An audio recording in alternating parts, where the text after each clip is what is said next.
Še enkrat, pogledaj pa resno. Prisank je čisto zagret za moj predlog. Ampak damo ga sam, če jaz postanem šef trženja. S tem zihna problema. Ampak, a bom na delovnem mestu jaz z enako plačo? Ne, definitivno da ne, odpade. Ja, pa zahtevati bom mogel svojo pisarno, vso opremo. Nič podcukranega, nič sklicovanja na narodno zavest pa ljubezen do planeta. Lepo te prosim. Jaz hočem tudi Nizozemce. No dej, gremo. Dobro jutro. Kekec, dobro jutro. A boš skodelico planinskega čaja? Hvala, gospod Prisanek. Raje bi kar pravi čaj, zelenega. Vi ste pa spet slabo spali. A vas res tako skrbi Bedančev adrenalinski park? Skrbi me, seveda me skrbi. Saj veš, da se ne brani nizkih udarcev, a hkrati zna tako sladko govoriti, da bo prepričal marsikoga, da raje pride k njemu kot k nam. Ali si slišal njegov glas? Le zakaj bi bili taki kot drugi? Le zakaj bi hodili za časom?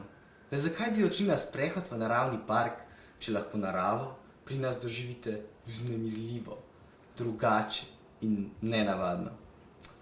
Neumno, ja, ampak ljudje takim stvarem nasedajo, samo da se jim zdijo moderne. A nocoj sem spal zelo dobro. Tvoj predlog, kot si že rekel, trženja, ki si mi ga predstavil včeraj, je name vplival boljše kot baldrijan, čeprav tudi tale rožica dela čudeže. Tvoj predlog, ja. Pokaži mi ga no še enkrat, najbrž bo najbolje, da ga imam kar pri sebi. Veste, saj bi vam ga dal z veseljem, a imam nekaj stvari jaz kar tule v glavi. Glejte, mislim, da imate vi preveč dela, da bi se lahko sami ukvarjali še s pridobivanjem strank. Saj ne tako celostno, kot se na primer pri Vedancu.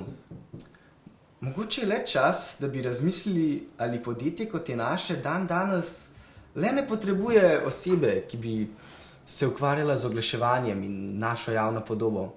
Ker Bedanec, veste, takega človeka ima. In pa je razmišlja, da bi zaposlil še enega. Tudi sam sem veliko premišljeval o tem po najinem sinočnjem pogovoru. Ugotovil sem, da imaš prav.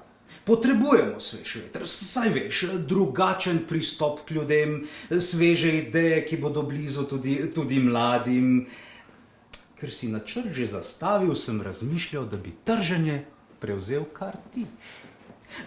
Če si pripravljen, seveda. Glejte, ne bom se pretvarjal, da si tega ne želim. In tudi ne bom lažno skromen. Prepričan sem, da bi mogel uresničiti vaše zaupanje. Ampak, da bi pa lahko zares dobro delal, bom pa potreboval proste roke in nekaj stvari. Aha. Pa poglejva najprej stvari. Kaj meniš, da bi potreboval? Najprej pisarno, z vso opremo. Z računalnikom, z oblikovalskimi programi in vsemi povezavami, potem nek stenski zaslon za predstavitve. Pa razmišljal sem, da bom imel zaradi potovanj kar precej novih stroškov in glejte, konec koncev bom vodja trženja in ne več samo sodelavec. Saj veste, kako to gre. Koga bom moral povabiti na večerjo, pa za večerjo se bom moral lepo obleči. Sedanjo plačo pa bi težko kril še te stroške. Razumem, seveda, ampak najbrž tudi ti razumeš, da moramo varčevati. Pisarna, da zagotovo jo potrebuješ, računalniška oprema, tudi to lahko rešiva. Moj računalnik je čisto nov, le programsko opremo je treba nadgraditi.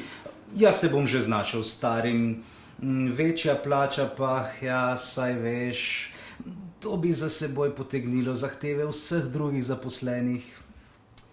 Kaj pa, če bi za prvo leto v uporabo dobil enega od službenih avtomobilov, BMW-ja? Ja, imate prav, varčevati je najbrž res treba. Zaenkrat bo tako res najbolje. Mogoče bi me pa samo poslali še na kakšno konferenco ali kaj podobnega. Saj veste, v trženju grejo stvari vsak dan naprej in... Dogovorjeno. zdaj pa proste roke. Kaj natančno si s tem mislil? Glejte, doslej smo želeli ljudi pridobiti na dva načina. S klasičnimi TV oglasi in pa obcestnimi plakati. Ampak danes to ne vžge več. Ljudje si želijo, da je vabilo namenjeno prav njim. Dobiti ga morajo tako rekoč na dom ali vsaj prek elektronske pošte ali po SMS-u. Poleg tega si želijo, da z njimi ohranjamo tudi stike, da jim pošiljamo voščila za rojstni dan in novo leto, da jim pošiljamo obvestila o novostih in posebnih ponudbah, da za njih prirejamo srečanja. Poleg spletne strani si želijo še, da jim pišemo blog in da naredimo stran na Facebooku. Ja, se strinjam. Z organizacijo piknikov bi morda počakal zaradi varčevanja, vse drugo pa čim prej. Je morda še kaj, o čem se morava pogovoriti? Vsebina. Mislil sem, da bi morali na novo zastaviti tudi vsebino.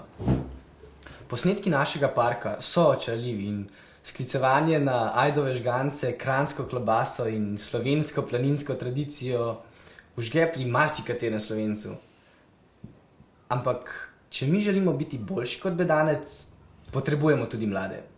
Ti pa, kot veste, ti si želijo akcije in pa zabave. Poleg tega, zakaj bi se sklicevali na Slovence kot planinski narod, če si mi želimo pridobiti tujce? Kako se bo nek Nizozemec, ki še nikdar ni videl gore, odločil za obisk našega parka, če ga že v našem oglasu prestrašimo s Triglavsko severno steno? Posnetki severne Triglavske stene so vendarle naš zaščitni znak. To je za nas Gorence skoraj kot Blejski otok. Pa saj sceno lahko ohranimo, ampak zgodbo, to bi pa napisal na novo. Slišalo se bo zelo klišejsko, ampak jaz bi zgodbi dodal dve stvari. Dodal bi ljudi in dodal bi življenje. No, če povzameva, kar so se dogovorila. Prihodnji mesec boš prevzel vodenje trženja. Dobil boš pisarno za vso opremo, službeni avto, podjetje pa ti bo plačalo tudi eno strokovno izobraževanje. Kar se tiče načinov in vsebine stikov s strankami, imaš proste roke, le srečanj vsaj letos še ne bomo organizirali. In izhodišče za vsebino kampanje mora biti naš park. Pa rad bi videl gradivo, preden gre na splet ali v javnost. Mislim, da sva lahko s tem oba zadovoljna. Ja, se strinjam, tako je.